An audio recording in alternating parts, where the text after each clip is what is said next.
أعوذ بالله من الشيطان الرجيم بسم الله الرحمن الرحيم إذا السماء انفطرت وإذا الكواكب انتثرت وإذا البحار فجرت وإذا القبور بعثرت علمت نفس ما قدمت وأخرت يا أيها الإنسان ما غرك بربك الكريم الذي خلقك فسواك فعدلك في أي صورة ما شاء ركبك سبحان الله বলেন সুবহান আল্লাহ। সূরা ইনফিতার কয়েকটি সূরা রাসূল সাল্লাল্লাহু আলাইহি ওয়াসাল্লামকে বৃদ্ধ বানিয়েছে। আবু বকর রাদিয়াল্লাহু আনহু থেকে বর্ণিত, আবু বকর রাদিয়াল্লাহু আনহু বলেন, ইয়া রাসূলুল্লাহ, আপনাকে খুব বৃদ্ধ লাগছে, খুব বয়স্ক লাগছে, বয়সের ভারে আপনি নতজানু হয়ে গেছেন মনে হচ্ছে। রাসূল সাল্লাল্লাহু আলাইহি ওয়াসাল্লাম বললেন, সূরা জিলজাল, সূরা ইনফিতার, সূরা ইনশিকাক, সূরা নাবা, সূরা কিয়ামা, সূরা দাহার, এই সূরাগুলো আমাকে বৃদ্ধ বানিয়ে দিয়েছে। কি পেয়েছেন রাসূল এই সূরাগুলোর ভিতরে? অল্প দিনের পৃথিবী, করোনা এটাকে আরো বাস্তব করে দিচ্ছে। আজকে দেখছি লোকটা হাঁটছে, একটু পরে দেখি লোকটা নাই, আছে না নাই? কত মানুষ মুহূর্তের মধ্যে চলে গেল, কত মানুষ শুধু বাংলাদেশি ৭,০০০-এর উপরে এখন মানুষ দুনিয়া থেকে বিদায় হয়েছে করোনায়। সারা পৃথিবীতে ১৭ লক্ষের বেশি লোক বিদায় হয়েছে। এটা গভর্নমেন্টের একটা রাফ হিসাব, কিন্তু প্র্যাকটিক্যালি এর চেয়ে অনেক বেশি। প্র্যাকটিক্যাল হিসাবটা আসে নাই, এটা আরো অনেক বেশি। সারা পৃথিবীতে ৭ কোটির উপরে মানুষ এখন করোনা আক্রান্ত। আল্লাহ আমাদেরকে হেফাজত করুন, বলেন আমিন। আমরা দোয়াটা পড়ে নি, পড়েন আল্লাহুম্মা ইন্নী আউযু বিকা মিনাল বারাসি ওয়াল জুনুনি ওয়াল জুযামি ওয়া মিন সাইয়্যিল আসকাম। আল্লাহুম্মা ইন্নী আউযু বিকা মিনাল বারাসি ওয়াল জুনুনি ওয়াল জুযামি ওয়া মিন সাইয়্যিল আসকাম। আল্লাহুম্মা ইন্নী আউযু বিকা মিনাল বারাস ওয়াল জুনুন ওয়াল জুযাম ওয়া মিন সাইয়্যিল আসকাম। মহামারী নামক কোন জিনিস আগামী ১ সপ্তাহ আপনার পাশে আসবে না। রাসূল সাল্লাল্লাহু আলাইহি ওয়াসাল্লাম এই দোয়ার ভিতরে শুধুমাত্র করোনার কথা বলেন নেই, আগামীতে কিয়ামত পর্যন্ত যত মহামারী আসবে সবগুলো থেকেই তিনি প্রোটেকশন চেয়েছেন। আল্লাহু আকবার। আর কোন দোয়া যখন তিনি করতেন ৩ বার বলতেন। কয়বার? কোন বাড়িতে গেলেও তিনি ৩ বার সালাম দিতেন, আসসালামু আলাইকুম ওয়া রাহমাতুল্লাহি ওয়া বারাকাতুহু। এখন আমরা টেলিফোন ধরে কি বলি? হ্যালো হ্যালো হ্যালো হ্যাল। হ্যালো শব্দটা ভালো নয়, হ্যালো বলবেন না। হেল থেকে হ্যালো, হেল মানে জাহান্নাম। এই শব্দটা মুসলমানের শব্দ নয়, এটা আমাদের বলা উচিত না। আমরা বলা উচিত আসসালামু আলাইকুম। ৩ বার বলবেন। কয়বার? ঘরে ঢুকতে ৩ বার। কোন বাড়িতে গেলেন, রাসূল সাল্লাল্লাহু আলাইহি ওয়াসাল্লাম কে আল্লাহ বলছেন, লা তাদখুলু বুয়ুতান হাত্তা তাস্তানিসু ওয়া তুসাল্লিমু আলা আহলিহা। কোন ঘর, নিজের ঘর হোক অন্যের ঘর হোক, ৩ বার সালাম দেয়া ছাড়া, অনুমতি ছাড়া সেই ঘরে তুমি ঢুকবা না। ফাইন কিলা লাকুম ইরজিউ ফারজিউ যালিকা আজকা লাকুম। ঘরের ভিতর থেকে যদি বলে তুমি ফিরে যাও, তুমি ফিরে যাও। ফিরে যাওয়াটাই তোমার জন্য ভালো। কোরআন যেটাকে ভালো বলে সেটাই দুনিয়ারও ভালো, আখিরাতেরও ভালো, কবরেরও ভালো। আর যেটা কোরআন ভালো বলে না সেটা দুনিয়ারও খারাপ, আখিরাতেরও খারাপ, কবরেরও খারাপ। কোরআন বলে আযান শুনলে ব্যবসা বন্ধ করে দাও, এটা দুনিয়ার জন্য ভালো, কবরের জন্য ভালো, কিয়ামতের জন্য ভালো। আর যদি কেউ আযানের পরেও ব্যবসা খোলা রাখে, মুসলমান দাবি করে, তার হালাল ব্যবসা সম্পূর্ণ হারাম হয়ে গেল। কারণ অমান্য করেছে কার কথা? কার কথা? কিসের ব্যবসা করবা তুমি? সৌদি আরবে স্বর্ণের যে ব্যবসা 1 ঘন্টায় হয়, বাংলাদেশে 1 বছরেও সেই ব্যবসা হয় না। কিন্তু সেখানেও যখন আল্লাহ বলে হয়, সাথে সাথে দোকানগুলো বন্ধ হয়ে যায়, ঠিক কিনা? এজন্য আল্লাহর হুকুম যেখানে বরকত আছে, আল্লাহর হুকুম নাই যেখানে বরকত নাই। ইদাস সামাউন ফাতারাত, আল্লাহ বলছেন যখন আকাশ বিদীর্ণ হয়ে যাবে। আকাশ আমরা দেখি না, আকাশ দেখার চোখ আমাদের নাই।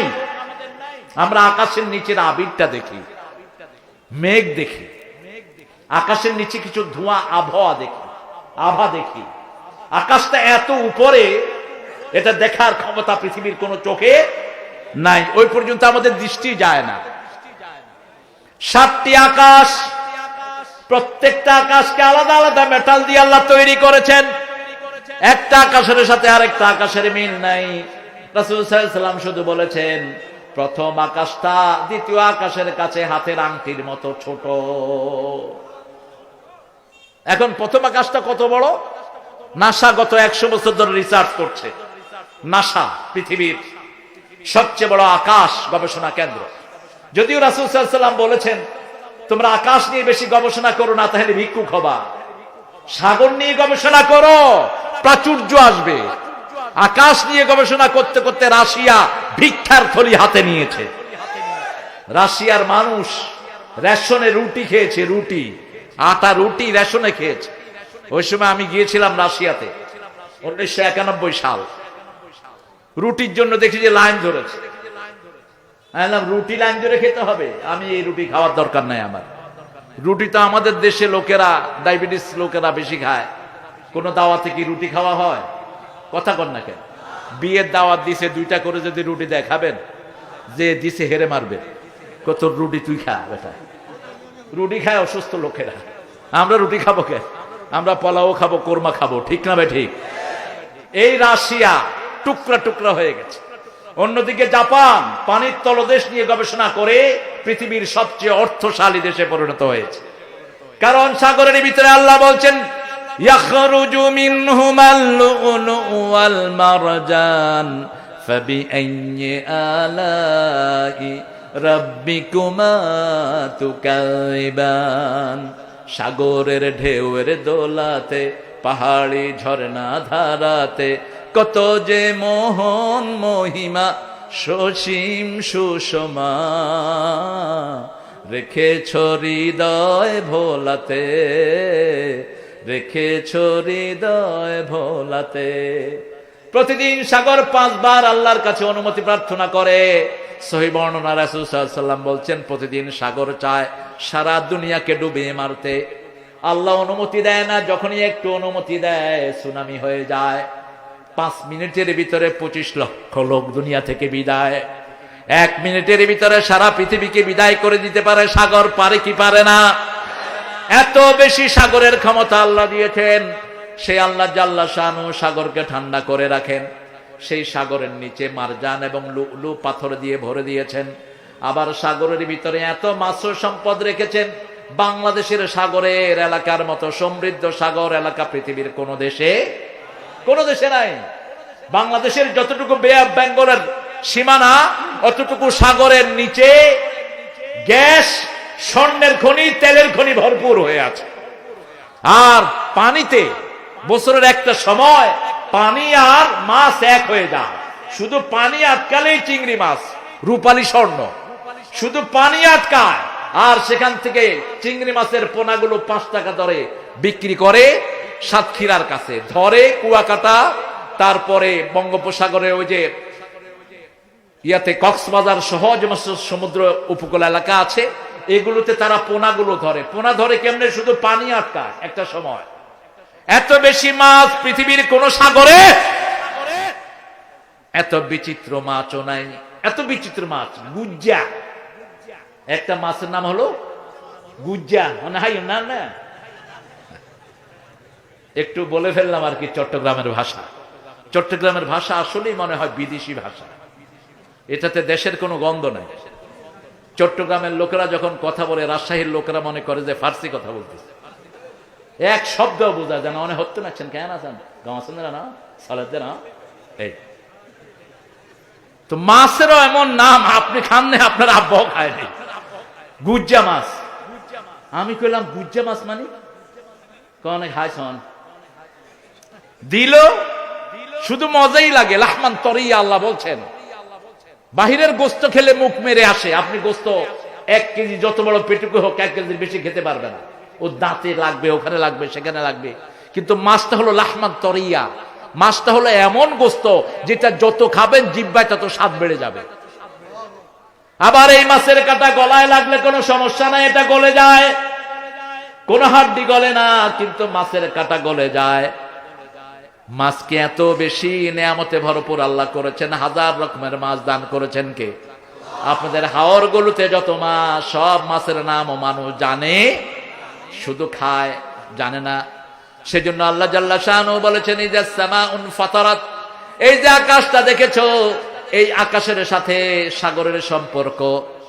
যখন চাঁদ উঠে জোয়ার আসে, যখন চাঁদ ডুবে যায় জোয়ার চলে যায়। চাঁদটা যেখানে আছে এখান থেকে যদি একটু নিচে নেমে যেত, আজকের বিজ্ঞান বলছে একটু যদি নিচে নেমে যায় সারা পৃথিবী পানিতে ডুবে যাবে, আর একটু যদি উপরে উঠে যায় সারা পৃথিবী মরুভূমিতে পরিণত হবে।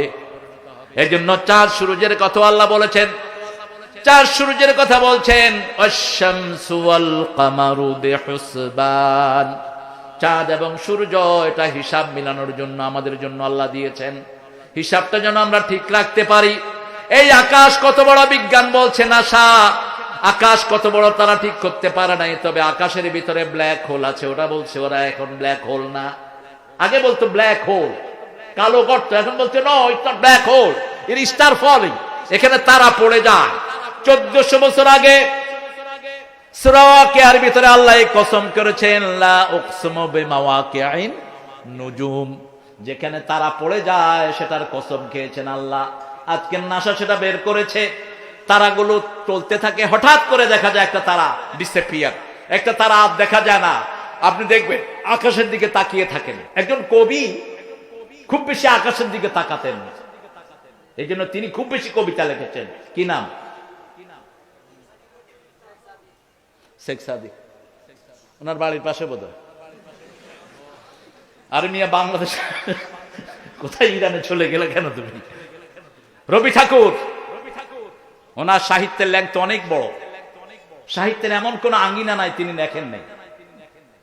ব্যঙ্গ রচনা থেকে শুরু করে, ছোট গল্প থেকে শুরু করে, কিন্তু কবিতায় নজরুল যা দিয়ে গেছেন এরকম কনফিডেন্স কোন কবি দেখাতে পারে নাই। তিনি বলেছেন আমি চিরতরে দূরে সরে যাব, তবু দেব না আমায় ভুলিতে, নজরুল।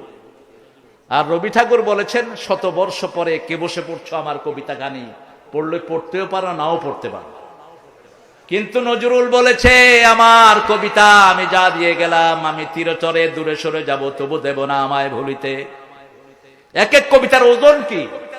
অল্প জীবন পেয়েছেন তিনি, সাহিত্যের চর্চার জন্য মাত্র 30 বছর হবে না তার সাহিত্য চর্চা, কিন্তু এমন জিনিস দিয়ে গেছেন। এক বিদ্রোহী কবিতা যদি যারা নোবেল দেয় এরা যদি সঠিক হতো, ইনসাফ করত, শুধু বিদ্রোহীর জন্যই নজরুলকে নোবেল দেয়া ফরজ হতো। একটা কবিতা, এমন কোন শব্দ নাই যেটা চয়ন করেন নাই। আবার ঈদের জন্য যেই গান তিনি লিখেছেন, কোন উৎসবের জন্য এত সুন্দর লেখা কেউ উপহার দিতে পারে নাই।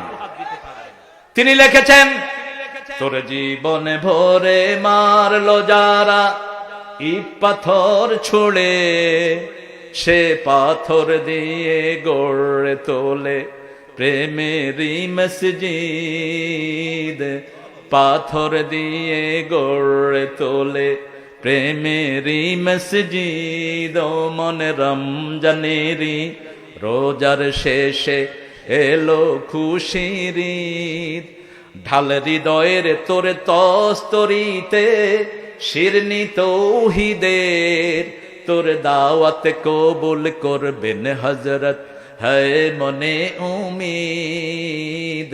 রমজানের রোজার শেষে এলো খুশির ঈদ। কি সুন্দর লেখা, সুবহানাল্লাহ কইতে ইচ্ছা করে না? এগুলো আল্লাহর দান ছাড়া আর কিছুই নয়। মাত্র 8 পড়া একজন মানুষ কোত্থেকে এত শব্দ তিনি পেয়েছেন, কোত্থেকে এত লেখা তিনি লিখেছেন। উর্দু ফার্সি সমানে তিনি দিয়েছেন। পাকিস্তান আর্মিতে যখন তিনি ছিলেন সারাদিন লাইব্রেরিতে পড়ে থাকতো। পড়া ছাড়া কিছুই সম্ভব না, পড়া পড়া পড়া। রবি ঠাকুরও এইটির উপরে উঠেন নেই। রবি ঠাকুর একবার বলেছিলেন যে আমার যদি এখন মেট্রিক পরীক্ষা দিতে আমি ফেল করব। অনেক লেখাপড়া তিনারা করেছেন, কিন্তু রবি ঠাকুরের জন্য আমার একটু আফসোস, তিনি এত লেখলেন আমার নবীকে নিয়ে 2টা লাইন তিনি লিখতে পারলেন না। এজন্য আমরা অনেকে সব সময় চর্চা আনতে পারি না। ওনার ভক্তরা বলেন উনি নাকি রাসূলকে নিয়ে 2টা লাইন লিখেছেন, এদিন আজি কোন ঘরে গো খুলে দিল দ্বার, আজি প্রাতে সূর্য ওঠা সফল হলো কার, কাহার অভিষেকের তরে সোনার ঘটে আলোক ভরে উষা কাহার। তা আপনি নাম আনতে লজ্জাবোধ করলেন কেন? শেক্সপিয়ারের মতো কবি নাম এনেছেন রাসূল সাল্লাল্লাহু আলাইহি ওয়াসাল্লামের, বার্নার্ড রাসেলের মতো লোক নাম এনেছেন। রাসূল সাল্লাল্লাহু আলাইহি ওয়াসাল্লামের মতো যদি শাসক হতো, wall the wall will get the peace eternally. তিনি বলেছেন বিশ্বনবীর মতো একজন শাসক যদি আবার আসে, সারা পৃথিবীতে শান্তি প্রতিষ্ঠিত হয়ে যাবে। আমার নজরুল লিখেছেন অসংখ্য নাথ, আল্লাহকে যে পাইতে চায়,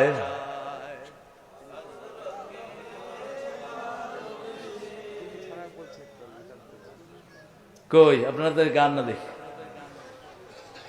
আল্লামা ইকবাল থেকে তিনি নিয়েছেন, আল্লামা ইকবাল থেকে নিয়েছেন। ভালো জিনিস নিতে পারেন আপনারা। আকাশের সীমানা বলছিলাম তো, এই কালো যেখানে স্টার পড়ে যায়, তারা পড়ে যায়, এরকম কোটি কোটি তারা পড়ার জায়গা আছে আকাশ। আর একটা তারা কদ্দূর, একটা তারা 13 লক্ষ পৃথিবীর চেয়ে বড়। এখন আকাশটা কত বড়? এই 7 আকাশ রাসূল সাল্লাল্লাহু আলাইহি ওয়াসাল্লাম বলছেন আল্লাহর হাতে রাখলে 7টা সরিষা দানার চেয়ে ছোট মনে হবে। কিভাবে? সেই আল্লাহর সাথে সামান্য জিনিসকে শিরক করো। শিরকের গুনাহ এই জন্যই আল্লাহ মাফ করবেন না। মৃত্যুর পরে আমলনামা চেক করবেন কোন শিরক আছে কিনা। পাহাড় পরিমাণ আকাশ সমান সওয়াবের কাজ করেছো, যদি শিরক ধরা পড়ে সব ধ্বংস হয়ে জাহান্নামী হয়ে যাবা। পাহাড় সমান আকাশ সমান গুনাহ করেছো, কিন্তু শিরকের গুনাহ নাই, সব মাফ করে আল্লাহ জান্নাত দিয়ে দিবে।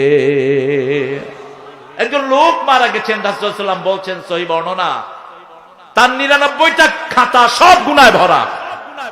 আল্লাহ তাকে জিজ্ঞেস করবেন তোমার কি কোনো সওয়াব আছে? মনে করতে পারো? তুমি মনে করো তোমার কোনো সওয়াব আছে কি? লোকটা চিন্তা করলেন সওয়াব থাকলেও তো লাভ নাই, 99টা গুনার খাতা, সওয়াব থাকলে আমি কি করব? তিনি মনে করতে পারলেন না। আল্লাহ বারবার জিজ্ঞেস করছেন, মনে করতে পারলেন না। অবশেষে আল্লাহ বললেন তুমি এমন একটা আমল করেছো যে আমলটি এই 99টা খাতার চেয়ে অনেক ওজন হয়ে যাবে।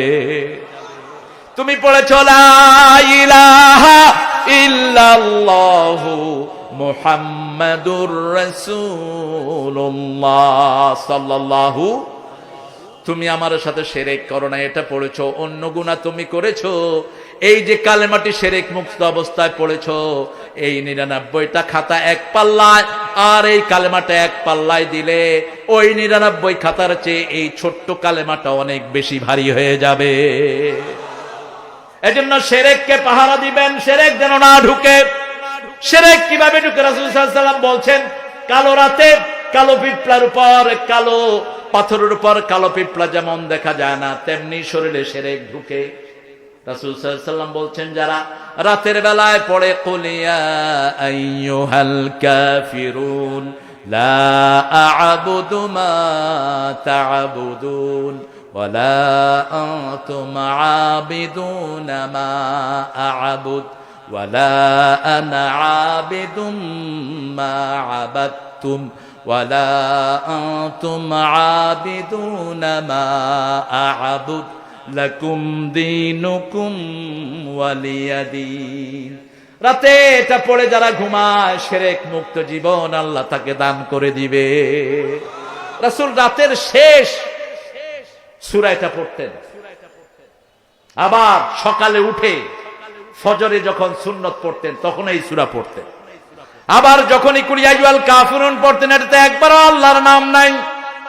এটার সাথে সাথে তিনি পড়তেন কুল হুয়াল্লাহু আহাদ আল্লাহুস সামাদ লাম ইয়ালিদ ওয়া লাম ইউলাদ।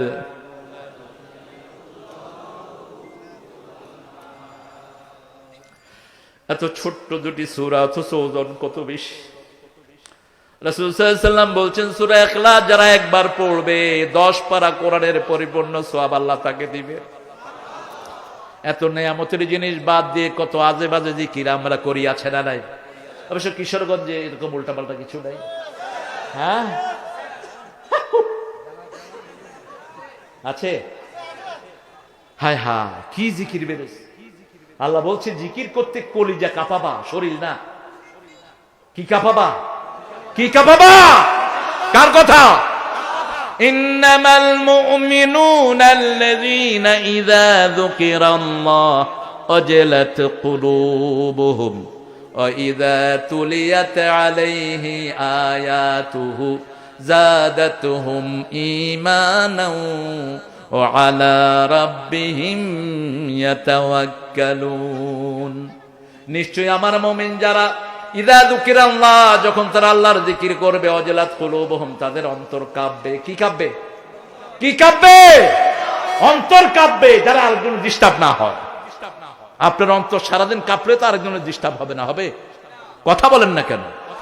আর যদি আপনি হিট হিট এরকম করেন, তাহলে আশেপাশের লোকে দাঁত ভেঙে যেতে পারে। কত রকমের ডিস্ট্রাকশন, কত রকমের অ্যানিমেশন, বেদাত যে ঢুকানো হয়েছে জিকিরের ভিতরে। আল্লাহ আমাদেরকে হেফাজত করুন। আরো চিৎকার করে বলেন আমিন। 100 বার কালেমার জিকির রাসূল সাল্লাল্লাহু আলাইহি ওয়াসাল্লাম করতেন। 100 বার তিনি পড়তেন সুবহানাল্লাহি ওয়া বিহামদিহি, কারণ তিনি আমল না করে কখনো উম্মতকে বলেন নাই এমন নবী পেয়েছি। সবটা আগে নিজে আমল করতেন, তারপরে উম্মতকে বলতেন। সেই আকাশের কসম করে আল্লাহ বলছেন, ইযা সামাউন ফাতারাত, যখন আকাশগুলো বিদীর্ণ হবে, ওয়াইদাল কাওয়াকিবু ইনতাসারাত, আকাশ যখন নড়ে যাবে, তারাগুলো আকাশে থাকবে না, ছিটকে পড়বে। একটা ছিটকে পড়লেই দুনিয়ার অবস্থা খারাপ। এই বাঘ, এই বাঘ বস, মানুষটা বাঘ। হ্যাঁ, আহারে অনেক কষ্ট করেছে এরা। বাঘ হরিণ সব আছে, কিন্তু একজনের মার্কা হয়েছে হরিণ, সে হরিণ একটা কান্দ করে হরিণ হরিণ এরকম করতেছে। আরেকজনের মার্কা হয়েছে বাঘ, ও কাগজ আঁকে লয়েছে বাঘ বাঘ বাঘ, কারণ জেতা বাঘ যদি আনে এক থাপ্পড় মেরে দিবে বাঘ। আরেকজন হাতি মার্কা পায়, হাতির উপরে উঠে বয়ে আছে। বাংলাদেশে ইলেকশনের সময় খুব জমে, হায় রে জমা। যেমন খাওয়া তেমন চা, তেমন পয়সা, তেমন নাচানাচি। আমার ভাই যেখানে, আমি আছি সেখানে। ইস, তোমার ভাই গোরস্থানে, তুমি কোনখানে? পাগল কোথাকার। আমার ভাইয়ের চরিত্র ফুলের মতো পবিত্র, নামাজ পড়ে না এক ওয়াক্ত, শয়তানের ভক্ত। নামাজ যে পড়ে না তার চরিত্র নাই। নামাজ যে পড়ে না সে করোনা চাইলেও চুরি করে। নামাজ যে পড়ে না সে মানুষের কোনো হক দিতে জানে না। এজন্য আমরা নামাজকে গুরুত্ব দিব সবার আগে। আকাশ বিদীর্ণ হবে, তারাগুলো ছিটকে পড়বে, কিন্তু মুমিন হেফাজতে থাকবে। রাসূল সাল্লাল্লাহু আলাইহি ওয়াসাল্লাম বলছেন, কিয়ামতের কোন শাস্তি মুমিনের উপর হবে না, কোন শাস্তি মুমিনকে গ্রাস করবে না। দুই প্রকারের লোক সবচেয়ে নিকৃষ্ট রাসূল সাল্লাল্লাহু আলাইহি ওয়াসাল্লাম বলছেন। এক হলো মাজারের খাদেম। কিসের খাদেম? কিসের খাদেম? মাজারের খাদেম। 2 নম্বর বলেছেন, যাদের উপর কিয়ামত নিপতিত হবে, তবে যে বলবে লা ইলাহা ইল্লাল্লাহ, তার উপর কিয়ামতের আযাব নিপতিত হবে। কত বড় নিয়ামত! আমাদের অনেক হিন্দু ভাইরাও কালেমা পড়ে, আল্লাহ তাদেরকে সঠিকভাবে পড়ার তৌফিক দান করে। কালেমা পড়া মানে হলো আপনি মূর্তির সামনে যেতে পারবেন না। আপনাদের ওই কিতাবটাতে মূর্তির নাম নাই, কোন কিতাবে নাই, তবে কোন মূর্তিকে গালি দিয়ে আল্লাহ হারাম করেছে। আল্লাহ বলেছেন, ওদেরকে গালি দিও না। লা তাসুবুল্লাযীনা ইয়াদউনা মিন দুনিল্লাহি ইলাহান আখার, যারা আল্লাহ ছাড়া অন্যকে ডাকে তাদেরকে তোমরা গালি দিও না। যদি গালি দাও, তারা অজ্ঞতাবশত তোমার আল্লাহকে গালি দিবে। গালির কোন সিস্টেম আমার ইসলামে। ইসলামেরটা দেখেন কি সুন্দর করে সূরা সাফফাতের ভিতরে তিনি কি সুন্দর করে বোঝাচ্ছেন। আলা তাকুলুন, এই খাওয়াগুলো খাও না কে? খা। এখনো মূর্তির সামনে খাওয়া আছে না নাই? তিনার ঘরে তিনি দেখলেন বাপ ডেলি সকালে মূর্তির সামনে খাওয়া দেয়। আসলে মূর্তির সামনে দেয় না, পিছন দিয়ে এসে বাপে খায়া ফেলাই দিল। আমি যখন ছোট, খুব 3-তে পড়ি, তো গড়িয়া মোড়ে থাকতাম আমি, নারিন্দা গড়িয়া মোড়, বিশাল একটা ওখানে মন্দির, সেখানে খুব খাওয়া পড়তো।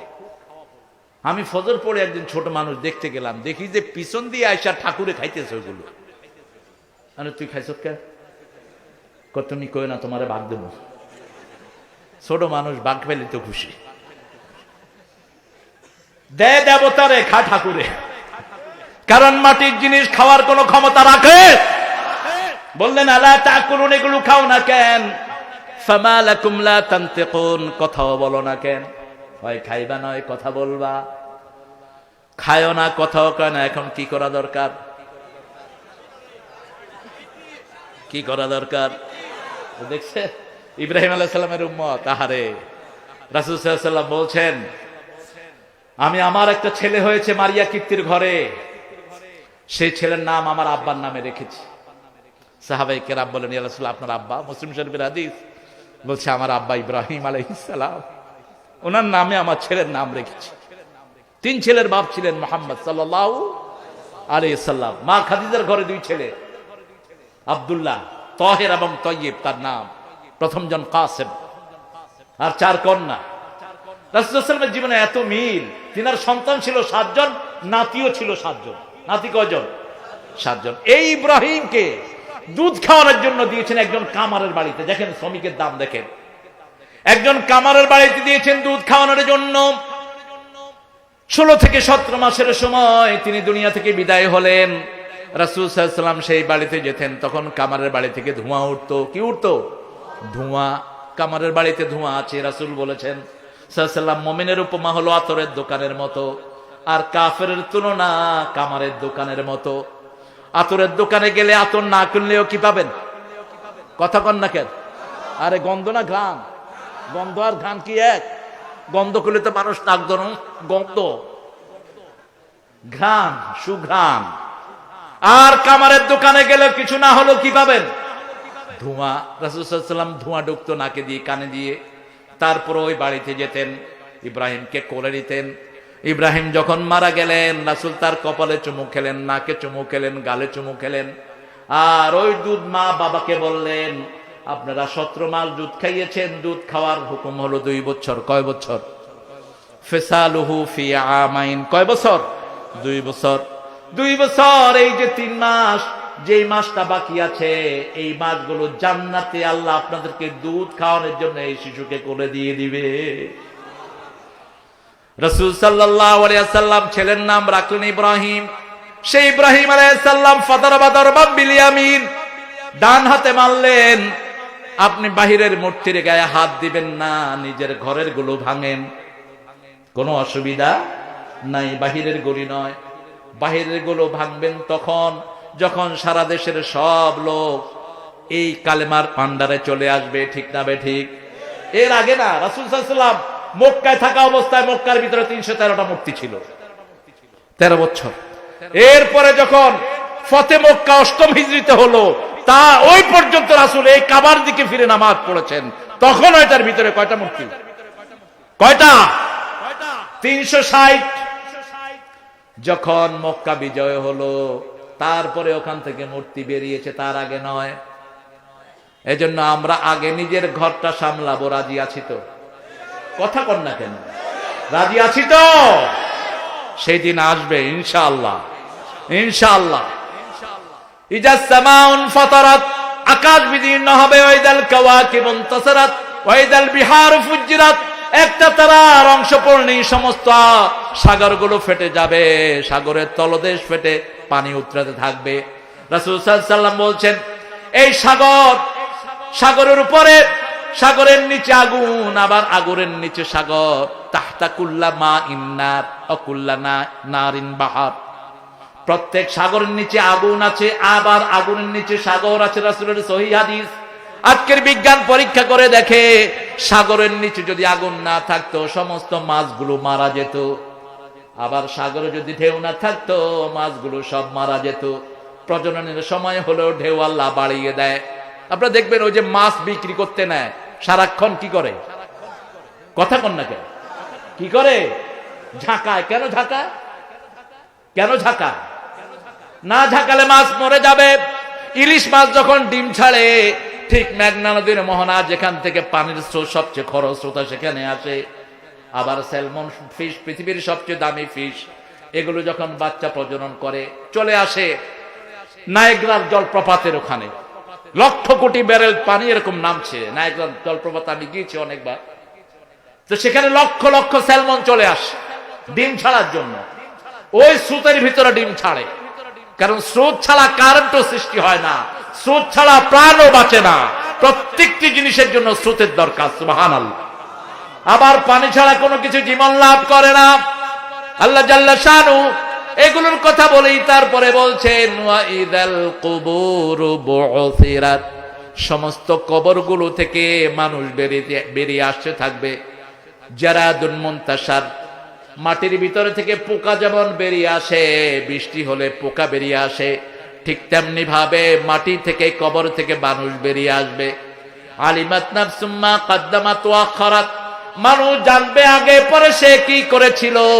আজকের বিজ্ঞান বলছে মাত্র 30 সেকেন্ডের মধ্যে 80 বছরের স্মৃতি মানুষ মনে করতে পারে। মাত্র 30 সেকেন্ড, 30 সেকেন্ডের মধ্যে মানুষ 80 বছরের স্মৃতি রিকল করতে পারে। হাঁটতেছে একটা বৃদ্ধ মানুষ লন্ডনের রাস্তায়। ইংল্যান্ড, আমেরিকা, অস্ট্রেলিয়া, কানাডাতে কারো বয়স বলবেন না, তাহলে মার খেতে হবে। বুড়া মানুষ হাঁটতেছে, লাঠি না, লাঠি দুইটা দিয়ে। আপনি যদি বুড়া কোন লাঠি উড়ায় মারবে, বুড়া কইলিকে। আমি তো জানতাম না এটা। 1990 সালে প্রথম আমার ইউকেতে যাওয়া, তো ছোট মানুষ, ট্রেনের মধ্যে দেখি যে দুইজন মহিলা সাজতেছে, লিপস্টিক দিচ্ছে, আমি ছোট মানুষ বসে আছি। তো দুই লাঠি নিয়ে উঠছে দুইজন ট্রেনে, সাজে আর বলে যে guess, how old am I, আমার বয়স কত? তো বলতেছে ইউ আর 40। তো ও আবার সাজছে, সে যে ওকে বলছে যে আমার বয়স কত বলো, ও বলছে তোমার 35 লাগতেছে। আমি চিন্তা করলাম আমি একটু কথা কই, ট্রেনে আর কেউ নেই। আমি say both of you not less than 80। তোরা দুইটাই 80 বছরের বুড়ি। হায় হায়, যখনই বললাম এইবার লাঠি উড়ায় মারছে একটা। এখন তো যত সাব্য গালি সব আমারে দিচ্ছে। আমি চিন্তা করলাম কি বিপদে পড়লাম। Alright, hey lady, you both of you teenager, তোমাদের দুইজনের বয়সী 20-এর কম। এখন দেখি যে খুব হাসতেছে খুব। আমি নেমেই আমাকে যিনি নিতে আসলেন, ব্রাদার মুসলিম, ব্রিটিশ মেজর ছিল, তিনি ইসলাম গ্রহণ করেছেন, চলে গেছেন আল্লাহ জান্নাতুল ফেরদাউস দিক। সারা জীবন মসজিদের খেদমত করেছেন, মসজিদ ঝাড়ু দিতেন। আমরা মনে করি মসজিদ ঝাড়ু দিলে আমাদের ইজ্জত যাবে না, মসজিদ ঝাড়ু দিলে যত লোক সেজদা দিবে তত লোকের সওয়াব আমলনামায় উঠবে। রাসূল সাল্লাল্লাহু আলাইহি ওয়াসাল্লাম বলছেন একটা কাঠি দিয়ে আপনি যদি কারো রান্নায় সহযোগিতা করেন, ওই রান্না থেকে যতজন খাবে সবার সওয়াব আল্লাহ আপনার আমলনামায় দিবেন। ছোট্ট সাহায্য কিন্তু অনেক বড়। ইয়ামনাউনাল মাউন, ছোট্ট জিনিস মোমেনরা কখনো নিষেধ করে না। পাতিলা চাইলো, আগুন চাইলো, মরিচ চাইলো, একটু আপনার কাছে পেঁয়াজ চাইলো, দুই একটা পেঁয়াজ চাইলো, লবণ চাইলো, এগুলো আপনি নিষেধ করবেন না। তাহলে আপনি ওই লোকদের মধ্যে শামিল হয়ে যাবেন যাদের ব্যাপারে আল্লাহ লানত দিয়েছেন। একজন বৃদ্ধ লোক যাচ্ছেন রাস্তা দিয়ে, দুটি লাঠি হাতে। আমি তাকে বললাম, my dear young man, remember your childhood, তুমি কি তোমার শিশুকাল মনে করতে পারো? তিনি একটু চিন্তা করে বললেন, just like yesterday, 90 years has gone. এটা মনে হয় গতকাল আমি স্কুলে গিয়েছি, কিন্তু 90 বছর চলে গেছে। কত বছরের স্মৃতি মনে করলো? কত বছরের? 90 বছর। আলিমাত নাফসুম মা কদ্দামাত ওয়া আখারাত, আল্লাহ বলছেন আগে পরে মানুষ যত আমল করেছে সব তার চোখের সামনে চলে আসবে। কতগুলো ক্যাসিনো করেছো, কত ভাবে ইয়াবা বেচেছো, কত ভাবে গাজার আসর বসিয়েছো, কোন কোন লাইনে গাজার ব্যবসা করেছো, কার জমি রাইল ঠেলেছো, কাকে ওজনে কম দিয়েছো, সব তোমার চোখের সামনে চলে আসবে। আলিমাত নাফসুম মা কদ্দামাত ওয়া আখখারাত ইয়া আইয়ুহাল ইনসানু মা গাররাকা বিরাব্বিকাল কারীম। আল্লাহ জাল্লা শানহু বললেন, হে আমার মানুষেরা, হে মানব মণ্ডলী, এই মানুষের ভিতরে সবাই আছে না নাই? হিন্দু, বৌদ্ধ, খ্রিস্টান সবাই আছে না নাই? ইয়া আইয়ুহাল ইনসান, হে মানুষেরা, মা গাররাকা বিরাব্বিকাল কারীম, কোন জিনিস রবের ব্যাপারে তোমাদেরকে ধোঁকায় ফেলে রেখেছে? আল্লাযী খালাকাকা ফাসাওয়াকা ফাআদালাক, তিনটা শব্দ লাগালেন। যিনি তোমাকে সৃষ্টি করেছেন, সংস্থাপন করেছেন, ভারসাম্যপূর্ণ করেছেন, সেই রবের ব্যাপারে কে তোমাকে উদাসীন করে রাখলো? শুধু সৃষ্টি করেই ছাড়েন নাই, দুটি চোখকে সমান্তরালে রেখেছেন, যেখানে স্থাপন করা সেখানে রেখেছেন।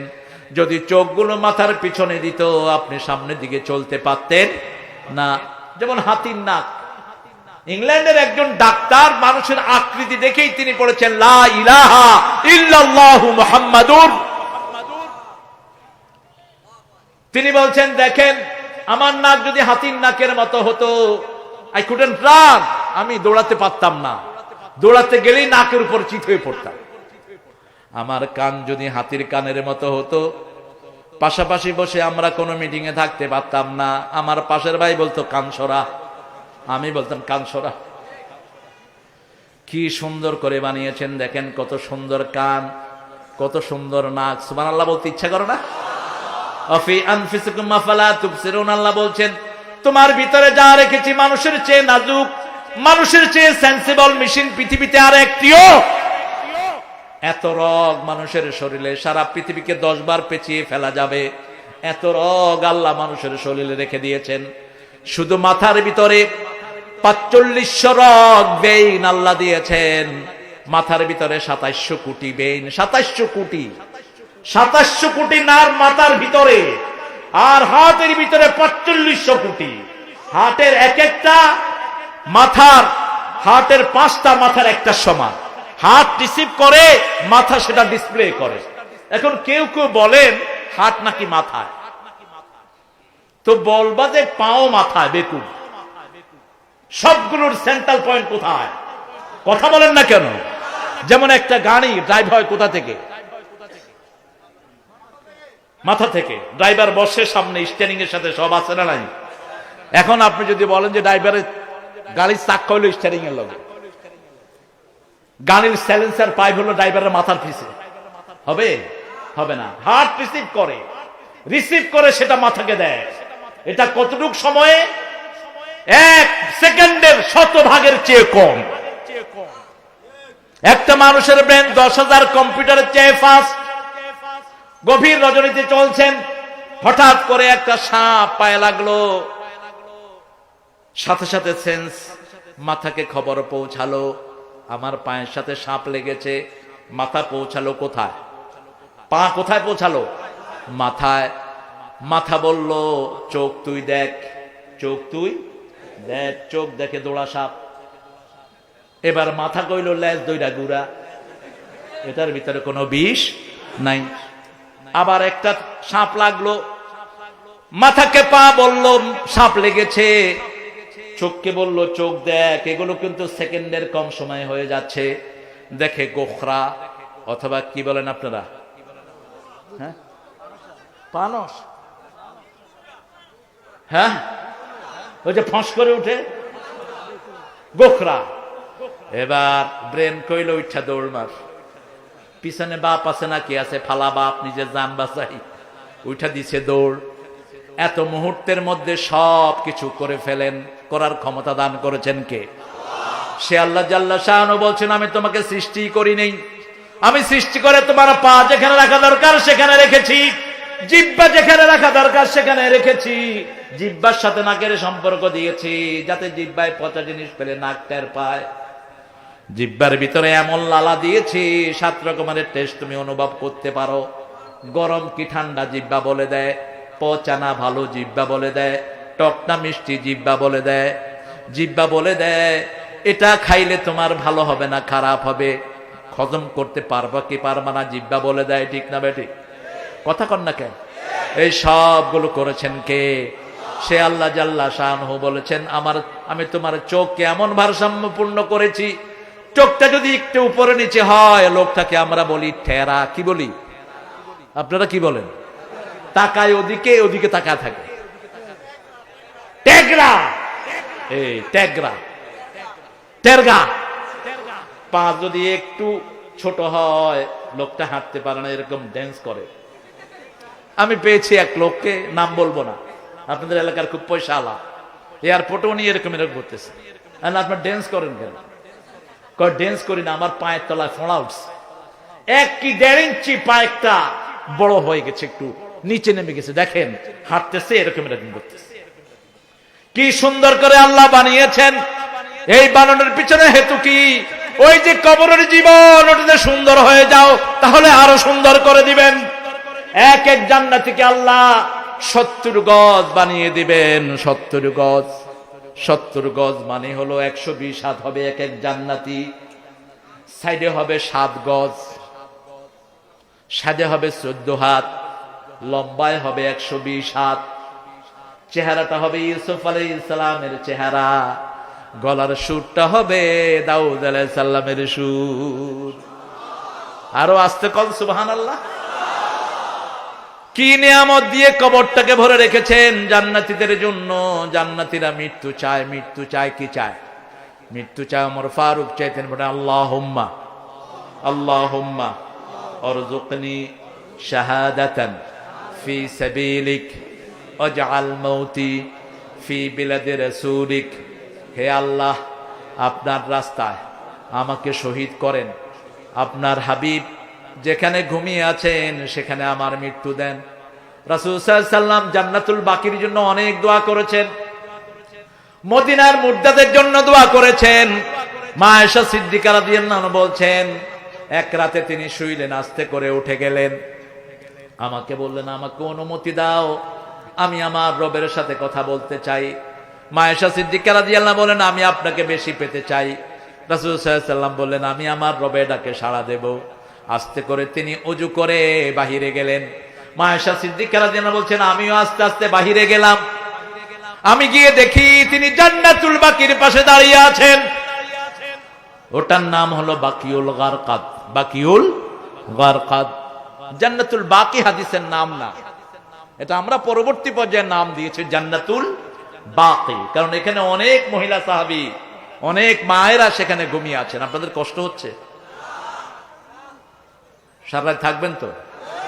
আপনার সারা রাত থাকবেন, আমরা একটু পরে চলে যাব। বাকিউল গারকাদ, এই গারকাদ গাছটি হলো ইহুদিদের গাছ। সামনে সময় আসছে পৃথিবীর সব অপকর্মের হোতা হলো ইহুদিরা। এই ইহুদিদের কারণে আজকে সারা পৃথিবীতে বিড়ি খাওয়া চলছে। সমস্ত ড্রাগের হোতা ইহুদিরা, সমস্ত মদের হোতা ইহুদিরা, সমস্ত বাজে ছবির হোতা ইহুদি এবং মুশরিকিরা। ঈসা আলাইহিস সালাম যখন আবির্ভূত হবেন, তিনি সব শূকরগুলোকে মেরে ফেলবেন। রাসূলের সহিহ হাদিস, সব শূকরগুলোকে মেরে ফেলবেন। আর দুনিয়ার খ্রিস্টানরা পড়বে লা ইলাহা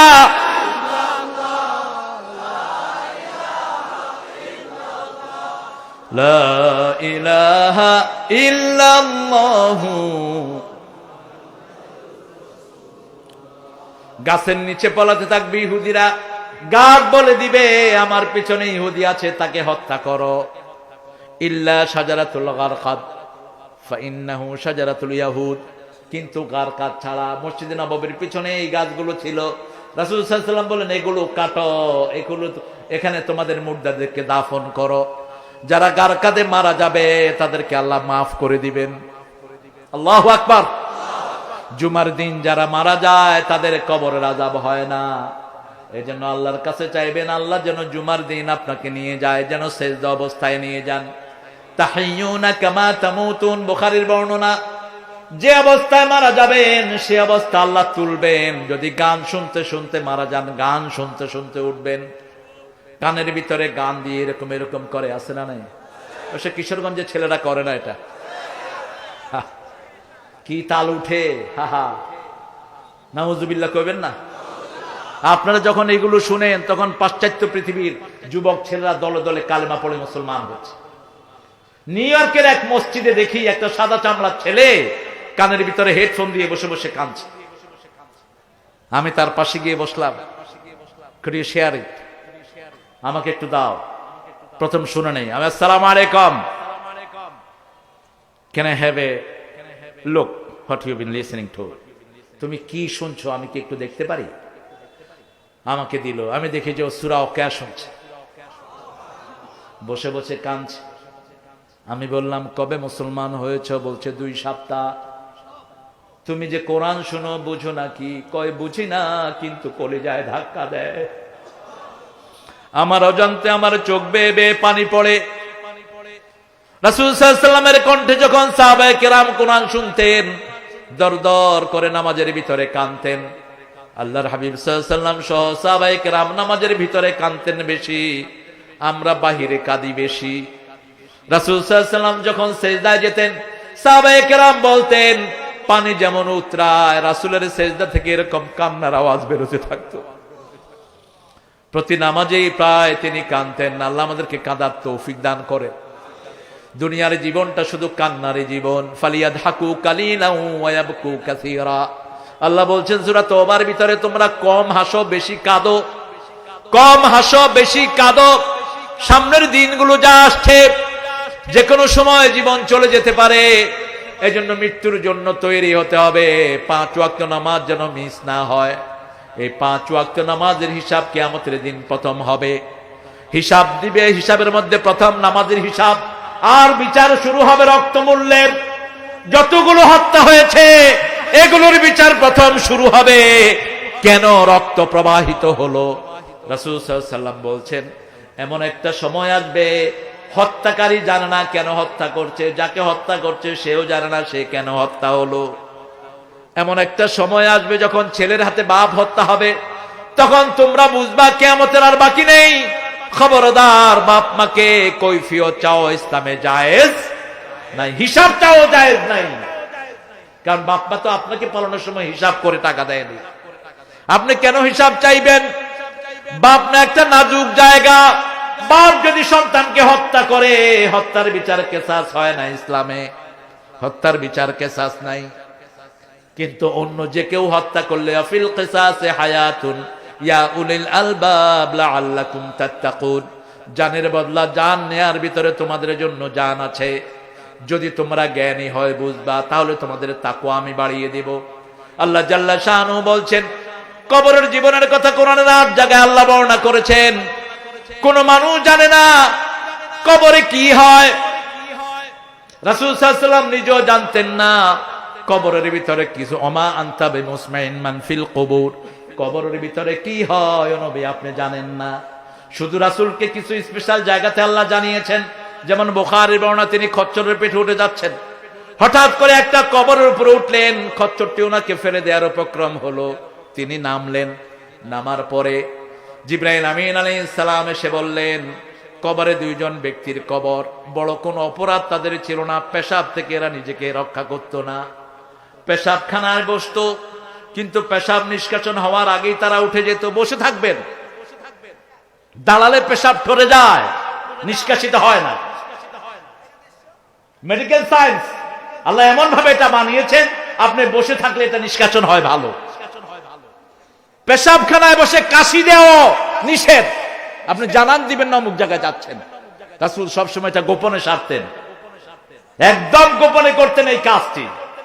উঁচু থেকে নিচু জায়গায় ঢালুতে বসতেন মুহাম্মদ সাল্লাল্লাহু। রাসূল সাল্লাল্লাহু আলাইহি ওয়াসাল্লাম দোয়া পড়তেন। দোয়া যারা পড়ে, জিন 24 ঘন্টা বাথরুমে থাকে। রাসূল সাল্লাল্লাহু আলাইহি ওয়াসাল্লাম বলেছেন একজন সাহাবীকে জিন মেরেও ফেলেছে বাথরুমের ভিতরে। আপনি সেখানে ঢোকার আগে পড়বেন আল্লাহুম্মা ইন্নী আউযু বিকা মিনাল খুবসি ওয়াল খাবাইস। ভিতর থেকে বাহির থেকে পড়ে তারপরে ঢুকবেন। যখন এই দোয়াটা পড়বেন জিন অন্ধ হয়ে যায়, আপনার শরীর দেখে না। আর যখন এই দোয়াটা পড়বেন না, আপনি যত আল্লাহর ওলি হন, আপনি ভিতরে গেলে আপনার ধ্বংস করবে এই জিনরা। বের হবেন, গফরানাক আলহামদুলিল্লাহ আল্লাযী আযহাবা আন্নী লাযা ওয়া আফানি। ঘরের সাথে অ্যাটাচড বাথরুম থাকে, সারাক্ষণ দরজা খোলা আছে না নাই? কথা কন না কেন? বাথরুমে গিয়ে খায়, আয়না দেখে, এটা আমার টয়লেট, কি সুন্দর টয়লেট, আরে তোমার সুন্দর টয়লেট হইল কেন? যত সুন্দরই হোক, এখানে ভিতরে 24 ঘন্টা কি থাকে? কি জিন? কি জিন? যারা কয় জিন পালে, এরা সবগুলো কাফের। জিন পালা জায়েজ নাই। জিনের সাথে যারা কথা বলে বেঈমান এগুলো। রাসূল বলেছেন কোন জিন থেকে কোন সুবিধা তোমরা নিবা না, কোন জিনকে ব্যবহার করবা না, রাসূলের নির্দেশ। এখন জিন পালন করে তিনি অনেক কিছু সাধন করেন, ওই জিনগুলো তার আয়ত্তে আসে, যে জিনগুলো কাফের। আর যে কাফের জিনকে আয়ত্তে আনে, সে সবচেয়ে বড় কাফের হতে হয়। কতটুকু কাফের হয়? কোরআন শরীফকে পায়খানার ভিতরে গালায়। বাংলাদেশের একজন পীর করেছেন এই কাজ। তার মুরিদ কোরআন শরীফকে পায়খানার নিচে গাড়িয়ে তারপরে সে পীরগিরি শুরু করেছে। এত নোংরা কাজ করে আমি ভাষায় বলতে পারছি না। যেমন টেলিভিশনের কিছু অ্যাড ভাষায় ব্যক্ত করার মতো না, এত নোংরা অ্যাড দিয়ে বাংলাদেশের মুসলমান নামদারি কিছু কীট তাদের খাওয়ার ব্যবস্থা করছে। এর চেয়ে নোংরা কি কোনো অ্যাড হতে পারে? কত নিচে মানুষ নামতে পারে। ইউসিরুনা আলাল হানসিল আযীম, আল্লাহ বলছেন সূরা ওয়াকিয়ার ভিতরে, আপাদ মস্তক গুনার ভিতরে ডুবে থাকে। যতক্ষণ গাড়িতে উঠে গান চালায়, যখন গাড়ি থেকে নামে সিনেমা শুরু করে, যখন আবার বন্ধু বান্ধবদের সাথে থাকে, তখন কিভাবে মানুষের পয়সা লুট করবে সেই ধান্দা করে। জমির ব্যবসায়ী অধিকাংশগুলো মানুষের টাকা অবৈধভাবে লুট করে, আছে না নাই? মাছের ভিতরে ফরমালিন ঢুকায় মানুষকে বিষ খাওয়ায়, আর নিজে সব সময় মসজিদের প্রথম কাতারে নামাজ পড়ে। কিসের নামাজ তুই পড়স? ওই যে মানুষের খাওয়ায় বিষ দিয়েছিস, সারা জীবনের সব আয় আল্লাহর রাস্তায় দিলেও এই বিষের কাফারা হবে না। কৃত্রিম সংকট যারা সৃষ্টি করে, রাসূল সাল্লাল্লাহু আলাইহি ওয়াসাল্লাম বলছেন, যারা বাজারে কৃত্রিম সংকট সৃষ্টি করে, অল্প দামের জিনিস বেশি দামে বিক্রি করে, মানুষকে কষ্ট দেয়, ওদের সব পুঁজি আল্লাহর রাস্তায় দিলেও যেই ক্ষতি মানুষের করেছে তার কাফারা হবে না। এই জন্য যারা ধোঁকা দেয় তারা রাসূলের উম্মত হতে পারে। মদিনার সামনে, মসজিদ নববীর সামনে এক লোক খেজুর বেচতেছে।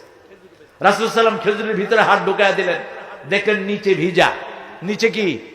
ভিজা, উপরে শুকনা। রাসূল বললেন নিচে ভিজা কেন? কয় হুজুর বৃষ্টি হয়েছে। বৃষ্টি হলে প্রথম কোথায় ভিজবে? উপরে। তো নিচে ভিজলো কেমনে? রাসূল বললেন মান গাশশা লাইসা ফিনা, যে ধোঁকা দেয় সে আমার উম্মত হতে পারে। কবরের জীবন বড় কঠিন জীবন, যে কোনো সময় আপনার মৃত্যু আসতে পারে। মৃত্যুর জন্য দুই রকমের ফেরেশতা আসে, অর্থাৎ মালায়েকাতুর রাহমা বিহারিরাতিন বাইদা। রাসূল বলছেন রহমতের ফেরেশতা যাদের জন্য আসে, তাদের জন্য জান্নাতের রেশমি রুমাল নিয়ে জান্নাতের ফেরেশতা হাজির হয়। সুঘ্রাণ বেরোতে থাকে, এসে বলে উখরুজি উখরুজি রাদিয়াতাম মারদিয়া, আপনি সন্তুষ্টির সাথে বেরিয়ে যান। সাথে সাথে ওই আল্লাহর ওলি বলে, আল্লাহ তাদের মধ্যে আমাদেরকে শামিল করে দেন। আরো চিৎকার করে বলেন আমিন। আল্লাহ আমাদেরকে তাদের মধ্যে শামিল করে দেন, আমিন। মানুষের হক নষ্ট করা যাবে, শ্রমিকের হক নষ্ট করা যাবে, শুধু বইয়েরটা নষ্ট করবেন। বইয়ের মোহরানা দিবেন তো? যারা দেননি আজকে গিয়ে দিবেন। সব দিতে না পারলে আজকে দেয়া শুরু করবেন। মোহরানা না দিয়ে বিয়েটা এতদিন চালালেন কেন? রাসূল সাল্লাল্লাহু আলাইহি ওয়াসাল্লাম তো মোহরানা দেয়া ছাড়া কোন বিবির কাছে যান নাই, কোন বিয়ে তিনি পড়ান নাই মোহরানা বিয়ের আসরে আদায় করা ছাড়া। আলীর সাথে যখন বিয়ে হলো মা ফাতেমার, রাসূল বললেন মোহরানা কই? কই ইয়া রাসূলুল্লাহ, আপনি তো জানেন আমার কিছু নাই। কই যে হাতিমি বর্মাটা আছে না তোমার কাছে? হাতিমি বর্মা, বর্ম। বলছে হ্যাঁ আছে। হাতিমি বর্ম কেন? এটা হাতিমি লোকেরা বানাতো, এটা এত শক্ত ছিল, এটার উপর যে কোনো তলোয়ার পড়লে তলোয়ার ভেঙে যেত। রাসূল বললেন ওটা বিক্রি করে মোহরানার পয়সা নিয়ে আস। বাজারে গেলেন, নিজের ভাইকে পেলেন, কি নাম? কি নাম? ওসমান রাদিয়াল্লাহু। ভাইকে পেয়ে বললেন, ভাই আমি এটা বিক্রি করতে আসছি, আমার কাছে করেন। ডাবল দাম দিলেন, দিয়ে আবার বললেন, ভাই আমি তো এত ভালো যোদ্ধা নই, এটা আপনাকে আমি উপহার দিলাম। আল্লাহর রাস্তায় কাজ করলে হাদিয়াও পাওয়া যায়, নিজেরটাও পাওয়া যায়। সুবহানাল্লাহ কর না? আপনাদের কষ্ট হচ্ছে, একটু জোরে কন তো সুবহানাল্লাহ। জ্বলবে হয়েছে হয়েছে নিচে দিয়ে কম হয়েছে ওই যে মঞ্জু ভাই করছে নিচে দিয়ে কম হয়েছে সুবহানাল্লাহ হয়েছে হুজুর হুজুর কাছে ওই সাইড দিয়ে কম হয়েছে সুবহানাল্লাহ কেন বলাচ্ছি এগুলো জানেন এগুলো হবে খাওয়া এগুলো হবে কি খাওয়া দাজ্জাল যখন আসবে রাসূল সাল্লাল্লাহু আলাইহি ওয়াসাল্লাম বলছেন দাজ্জাল এসে একখানে বলবে আমি নবী একখানে বলবে আমি ওলি একখানে বলবে আমি আল্লাহ একটা চোখ আঙ্গুরের মতো পচা আঙ্গুরের মতো হবে কপালে লেখা থাকবে কাফারা এটা নামাজি মুমিন ছাড়া কেউ দেখবে না যারা বেনামাজি নামাজ শুধু জুমায় পড়েন তারাও দেখবেন না 5 ওয়াক্ত নামাজ যারা পড়বে না যারা মুমিন হবে না তারা দাজ্জালকে চিনতে পারবে না এই দাজ্জাল দাওয়াত দিবে দাওয়াত দেওয়ার পরে যদি আপনি গ্রহণ না করেন দাজ্জালের ডান হাত হবে আপনার জন্য জাহান্নাম আর বাম হাত হবে জান্নাত তার বাম হাতে আপনি জান্নাতে যাবেন আর ডান হাতে যদি ঢুকেন আপনি জাহান্নামী হবেন ডান হাতের মধ্যে তার জান্নাত থাকবে তার জান্নাত হলো আমাদের জন্য জাহান্নাম আর তার জাহান্নাম হলো আমাদের জন্য জান্নাত তখন অস্বীকার করার পরে সে বলবে ঘরের ডাল চাল কমলা আলু লাউ সব আমার পিছনে চলে আসো সব খাওয়া দাওয়া তার পিছনে চলে যাবে এমনকি হান্ডি পাতিল তার পিছনে আসতে থাকবে সাহাবায়ে কেরাম বলেন ইয়া রাসূলুল্লাহ তাহলে আমরা খাবো কি রাসূল সাল্লাল্লাহু আলাইহি ওয়াসাল্লাম বললেন তখন তোমাদের খাওয়া হবে সুবহানাল্লাহ আলহামদুলিল্লাহ লা ইলাহা ইল্লাল্লাহ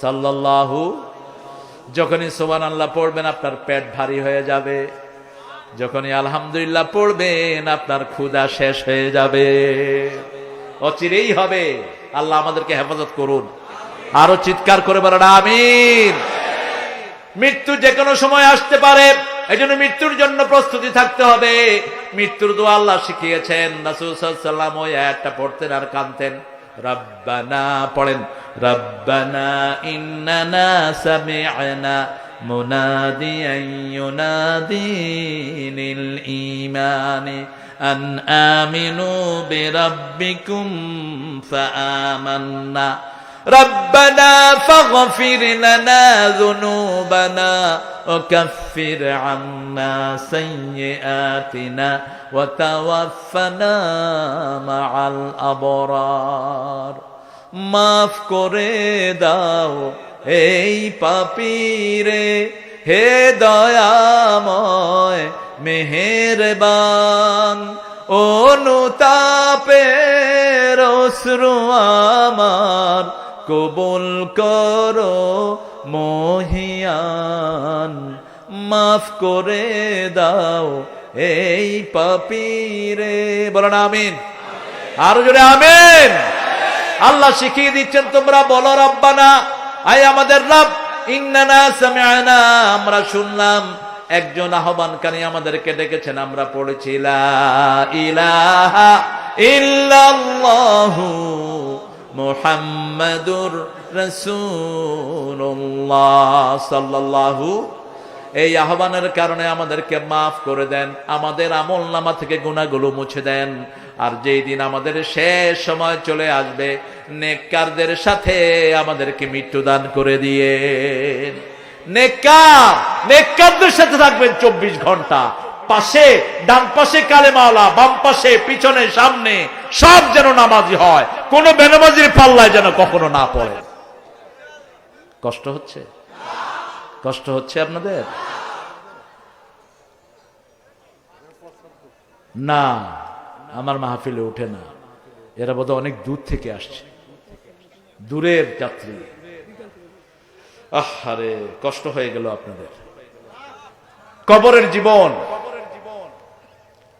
যখনই মৃত্যু হবে রহমতের ফেরেশতা যদি নিয়ে যায় আপনার কবরটা প্রশস্ত হয়ে যাবে আপনার জন্য সুবহানাল্লাহ উপর থেকে একজন আওয়াজ দিবেন তার জন্য জান্নাতের দরজা খুলে দাও বেহেশতের সাথে তার দরজা খুলে দাও তার পোশাকটা বেহেশতের করে দাও তার বিছনাটা বেহেশতের বানিয়ে দাও মুনকির নকির যখন এসে ডাকবে উঠে বলবে ভাই আমার আসরের নামাজ গেল আমাকে পানি দাও মুসলিম শরীফের বর্ণনা উসে বলবে আমার আসরের নামাজ গেল কেন? আসরের নামাজ সব নামাজের চেয়ে দামি নামাজ কোন নামাজ?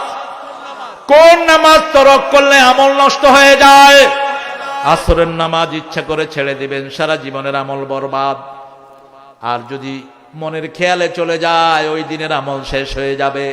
হাফিজু আলাস সালাওয়াতি ওয়াস সালাতিল মুস্তা ওয়া কুমু লিল্লাহি কানিতিন। সব নামাজ হেফাজত করো, স্পেশালি আসরের নামাজ। কেন আসরের নামাজ? রাতের ফেরেশতারা আসরের নামাজের সময় আসে, ফজরের ফেরেশতারা বিদায় নেয়। ফজরের ফেরেশতারা আসরের সময় বিদায় নেয়, তারা যখন আল্লাহর কাছে যায় তখন দেখে নামাজে দাঁড়ানো। আকাশ থেকে রাতের ফেরেশতারা আসরের সময় আছে, তারা দেখে নামাজে দাঁড়ানো। 24 ঘন্টায় ওই লোকের নামাজে লেখা হয়ে যায়।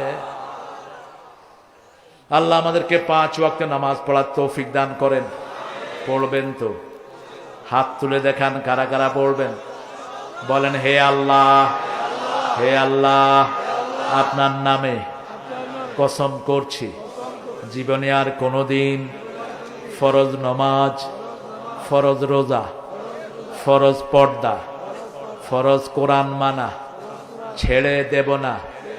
আমিন ইয়া রাব্বাল আলামিন। হাতগুলো নামায়।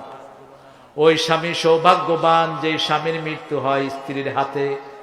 ওই স্ত্রী সৌভাগ্যবান যে স্ত্রীর মৃত্যু হয় স্বামীর হাতে। ওই দোয়া কবুল হয় যার জন্য স্বামী দোয়া করে। যে স্ত্রীর জন্য স্বামী দোয়া করে সেই স্ত্রী সৌভাগ্যবান। ওই স্বামী সৌভাগ্যবান যে স্বামীর জন্য তার স্ত্রী দোয়া করে। আপনার স্ত্রী মারা গেল, 2টা ছেলে নিয়ে যদি আপনি আর বিয়ের চিন্তা না করেন, রাসূল সাল্লাল্লাহু আলাইহি ওয়াসাল্লাম বলছেন এই 2টা ছেলেকে লালন পালনের কারণে আল্লাহ আপনাকে জান্নাত দান করে দিবেন। আবার স্বামী মারা গেল, 2টা বাচ্চা রেখে গেল, এই বাচ্চার ভালোর দিকে তাকিয়ে বিবি আর বিবাহ বন্ধনে আবদ্ধ হয় নাই, ওই বিবিকে জান্নাত দিবেন কে? অধিক সন্তান যেই পিতামাতার হয় তারা জান্নাতি। অধিক সন্তান, রাসূল সাল্লাল্লাহু আলাইহি ওয়াসাল্লামের সহিহ হাদিস, তাজাওয়াদুল ওয়ালুদ আল ওয়াদুদ, সোহাগিনী ওই মেয়েকে বিয়ে করো যেই মেয়ে বেশি সন্তান দিবে। ছেলে হোক মেয়ে হোক, 2টি সন্তানে যথেষ্ট। এটা একটা মিথ্যা বানোয়াট ইসলাম বিরোধী স্লোগান। এটা যেন না হয়। বাংলাদেশের একমাত্র সম্পদ জনশক্তি, জনশক্তি, জনশক্তি। বাংলাদেশের জনশক্তি আমাদের গর্ব, ঠিক কিনা? এই জনশক্তির কারণে এখনো বিদেশি রিমিটেন্স থেকে আমাদের অর্থনৈতিক রিমিটেন্স বেশি না কম? ভারতের চেয়ে আমাদের অর্থনৈতিক প্রবৃদ্ধি অনেক অনেক। কয়েকদিন আগেই দেখলাম টেলিভিশনে একটা সিরিয়ালে দেখছে কত মানুষ গত 6 মাসে ভারত থেকে বাংলাদেশে ঢুকছে ইনকামের জন্য। বর্ডার থেকে পালিয়ে চলে আসতেছে, আয়সা বাংলা নাম বলছে যে আমার বাড়ি ওখানে, তোর বাড়ি কোনখানে। তো আঞ্চলিকতার তো একটা টান থেকে যায়। যেমন কিশোরগঞ্জে যদি কেউ আসে, আপনি না কুম্বালা আছো নাও, হ্যাঁ কুম্বালা আছো। এখন ক্যালকাটা থেকে যদি কেউ আপনাদের এখানে আসে, ও বলে দাদা কখন এসেছেন গো? আপনি কোন দাদা, আপনার বাড়ি তো কিশোরগঞ্জে না, আপনি কোথেকে আইছেন গো? আমাদের বাংলাদেশ নিয়ামতের দেশ, আলহামদুলিল্লাহ বলে। কোন জেলায় ঢুকে অন্য কেউ বাংলা যতই ভালো জানো, থাকার কোনো উপায়। ঢাকায় তো আরো নাই। ঢাকায় কেবে আবে হালাতি কইতেছ, তোর বাপ হালার নাম কি? ওকে বাড়ি সালার পাল্লায় পড়লাম দেখি। ঢাকার মানুষের আসলে খুব উদার। এই যে শালা কয়, ওরা টেরই পায় না। আমার সাথে এক ছেলে পড়তো ঢাকা, ও সবাইকে শালা বলছে। তো ছেলেরা বিচার দিচ্ছে হুজুরের কাছে, হুজুর এ শুধু সবাইরে শালা কও। হুজুর তাকে ডেকে আনছে, তুমি নাকি সবাইকে শালা কও? ও কয় কোন হালা আমার নামে বিচার দিচ্ছে? মানে ও যে এটা বলতেছে ও টেরই পাচ্ছে না। এটা আমাদের দেশের ভাষার অলংকার। আবার চট্টগ্রামে যাবেন, ওরা অতন্যা, তুমি হপ্তনেশ অতন্যা। এই অতন্যাটা আপনি টিপিক্যাল চট্টগ্রামের হওয়া ছাড়া আপনি বুঝবেন না। আদর করে তারা অতন্যা বলে। এটা খেনে খেনে খেনে সেটা তোমার ভালো লাগে নাইনি? এই বাংলাদেশের মতো এত নিয়ামতের দেশ পৃথিবীর কোথাও সারা ইংল্যান্ড, আমেরিকা, অস্ট্রেলিয়া ঘুরেন, ইংরেজি কোনো পরিবর্তন নাই। শুধু লন্ডনের ককনি আর ম্যানচেস্টারের লোকাল ভাষার সাথে সামান্য একটু পরিবর্তন। যেমন লন্ডনে খুব অল্প সেন্টেন্স বলে, can I have glass of water please, glass of water please বলবে না, can I have glass of এর দূর। আর ওখানে ম্যানচেস্টারের ছেলে মেয়েরা বলে bus, I want a go by bus, আমি বাসে যেতে চাই, বুস বলে তারা। এতটুকু পরিবর্তন, আর বেসিক্যালি কোনো পরিবর্তন নাই। কিন্তু আমার দেশে আলহামদুলিল্লাহ বলেন, নোয়াখালীর ভাষায় পরিবর্তন আছে না নাই? এরে কোনায় যাস, উনি যা ভাত খাই হুতি থাক, জুত করি বই থাক। কি সুন্দর সুন্দর কথা, এটা আপনার ডিকশনারি তো পাবেন না।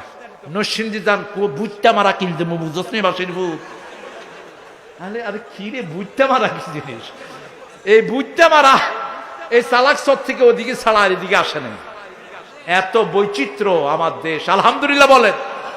এগুলো কেন দিয়েছেন? তাআরাফু, যাতে একজন আরেকজনকে চিনতে পারো। তবে কবরের ভাষা হবে আরবি, আরবি এবং আরবি। আপনাদের জিহ্বাটাকে আরবি বানিয়ে দিবেন কে? আল্লাহ বানিয়ে দিবেন। কারণ নামাজি কি পড়েন? আরবি। তবে বুঝে পড়তে হবে। আজকে থেকে ওয়াদা করব, নামাজ বুঝে পড়বো। আমাদের দেশের সব ইমাম নামাজ বুঝিয়ে দিতে পারে। এমন কোন মসজিদ নাই যে মসজিদের ইমাম নামাজি কি পড়েন এটা বুঝাতে পারবে না। একটা মসজিদ নাই। অন্তত সালামটা তো সুন্দর করেন। সালাম হবে জান্নাতের ভাষা। জান্নাতে কেউ অন্য কিছু শুনবে না। কি শুনবে? কি শুনবে? সেই সালামটাই তো ঠিক হলো না। আসসালাম আলাইকুম, অমুক ভাইয়ের সালাম নিন, অমুক ভাইয়ের সালাম নিন। সেই ভাই যে কত ভয়ানক, কাগজে সালাম দেয়, বাহিরে বাঁশ দেয়। সালাম আপনি শিখবেন। প্রত্যেক মসজিদের ইমামের সালাম সুন্দর, ঠিক না ঠিক? এই সালাম শিখবেন। কেমন কবরের পাশ দিয়ে যাওয়ার সময় কি লাগবে? সালাম লাগবে। আপনার ভাই মরে গেছে, যেমন এই কবরস্থানে যারা শুয়ে আছে বলেন সালাম মিন দিয়ারিল মুমিনিন আনতুমুস সাবিকুন নাহনুল লাহিকুন। এই ভাইদেরকে আপনি বলেন, হে আমার ভাইয়েরা, তোমরা যারা চলে গেছো তোমাদেরকে সালাম। সালাম তোমাকে হাজারো সালাম, হে আমার নবী আকরাম। সালাম তোমাকে হাজারো সালাম, হে আমার নবী আকরাম। সব নবীদেরকে সালাম দিবেন। জীবিত মানুষের মতো তিনারা সালামের উত্তর দেয়। মৃত্যুর পরে একজন মানুষের জন্য অন্তত দুইটা দোয়া করবেন। কয়টা? দুইটা। মৃত্যুর আগে রাসূল বলেছেন কালেমা পড়ো। যে কোনো মানুষ মারা যায়, হিন্দু হোক, বৌদ্ধ হোক, খ্রিস্টান হোক, ইহুদি হোক, তোমার সামনে মারা যাচ্ছে, তুমি দেখলেই পড়ো লা ইলাহা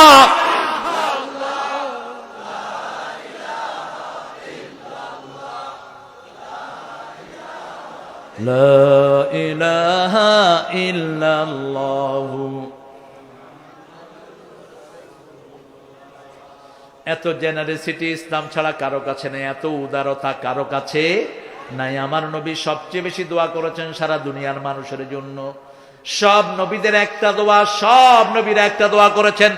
মুসলিম শরীফের সহিহ বর্ণনা, আবু হুরায়রা যেন জিজ্ঞেস করলেন, ইয়া রাসূলুল্লাহ, আপনার জীবনে আপনি সবচেয়ে বেশি কোন দোয়া করেছেন? রাসূল বলেছেন, সবচেয়ে বেশি দোয়া করেছি রাব্বানা আতিনা ফিদ দুনিয়া হাসানাতাও ওয়া ফিল আখিরাতি হাসানাতাও ওয়া কিনা আযাবান নার।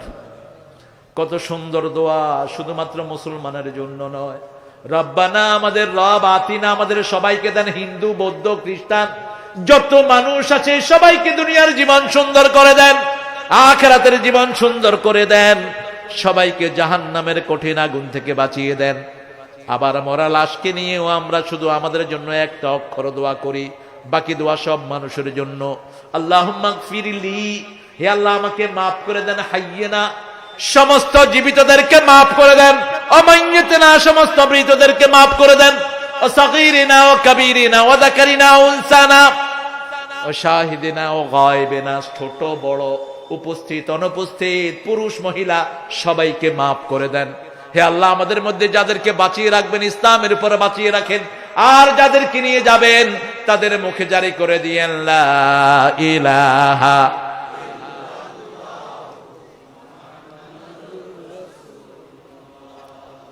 আছে এমন ধর্ম কোথাও? কথা কন না কেন? নাই কোথাও। সমস্ত মানুষের জন্য দোয়া।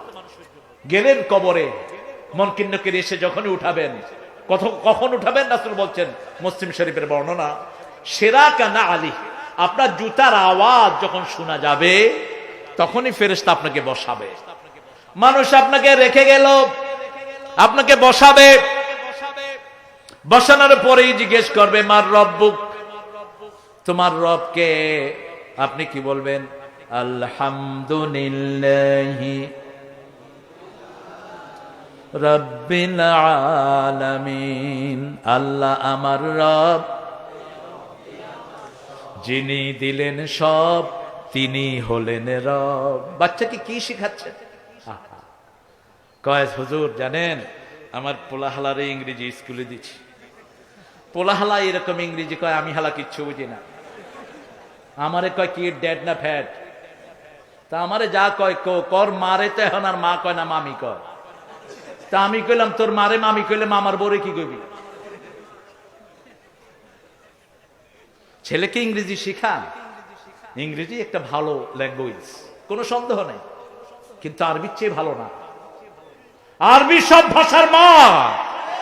হাজার হাজার শব্দ ইংরেজেরা আরবি থেকে চুরি করেছে। এটার নাম কি? এই যে এটার নাম কি? এই টেবিল আরবি থেকে চুরি করেছে। তবেলা তো চিনি, সুকার, এরা বানাইছে কি? সুগার। টমাটেম, এটা বানাইছে কি? টমেটো। এই সব আরবি থেকে নিয়েছে। আরবি সব ভাষার মা। আপনি আরবি শিখেন, ইংরেজি এমনি শিখবেন। আরবি শিখেন, সব ভাষা সহজ হয়ে যাবে। এত সুন্দর ভাষা, বড় বড় আলেমরা বলে মুখের দিকে তাকিয়ে থাকতে হয়। কামালউদ্দিন জাফরি হাফিজাহুল্লাহ, রিয়াদে তিনি রেডিওতে আরবি নিউজ পড়েন।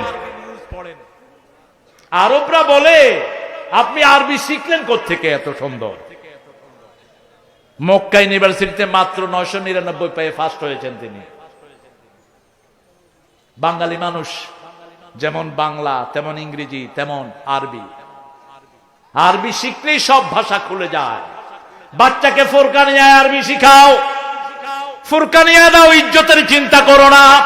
রাসূল কামারের দোকানের কামারের ঘরে নিজের ছেলেকে পাঠিয়েছেন দুধ পান করার জন্য, যিনি ত্রিভুবনের সরদার, ত্রিভুবনের প্রিয় মুহাম্মদ।